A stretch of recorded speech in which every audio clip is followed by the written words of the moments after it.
नमस्कार. नमस्कार. काय नाव तुमचं? सौ प्रांजल पंकज कोठावदे. काय त्रास होता तुम्हाला?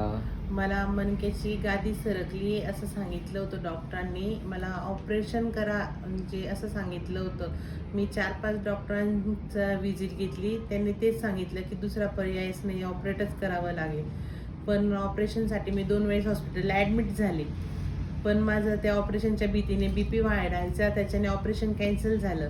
ऑपरेशन कॅन्सल झालं तरी माझे मिस्टर Instagramवर बघत होते, तर त्यांनी ह्या सरांचं बघितलं Instagramवर की मणक्याची गादी सरकल्यावर कशी ट्रीटमेंट देतो, काय देतो, आयुर्वेदिक आहे, बिना ऑपरेशनचं देतात बुवा. तर त्यांनी मला सांगितलं. मग मी कॉल केला सरांच्या इथं आणि त्यांनी मला सांगितलं की आमच्याकडं होतं बुवा. आणि म्हटलं ठीक आहे. मग मी फी वगैरे विचारली, काय बुवा, किती दिवस लागतील, औषधांची काय आहे. त्यांनी एकदम म्हणजे कमी पैशांमध्ये सांगितलं. व्हिजिटिंग म्हणजे फी फर्स्ट टाईमची पण कन्सल्टिंग फी ₹200 म्हणे, जास्त नाही. म्हणून म्हटलं ठीक आहे, चला काही हरकत नाही, आपण जाऊन बघू. मी इथं आली.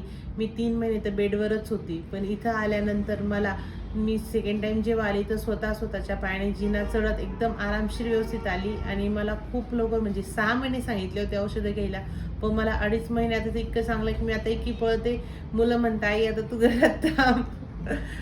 खूप छान रिझल्ट आला मला. ओके. हो. Thank you.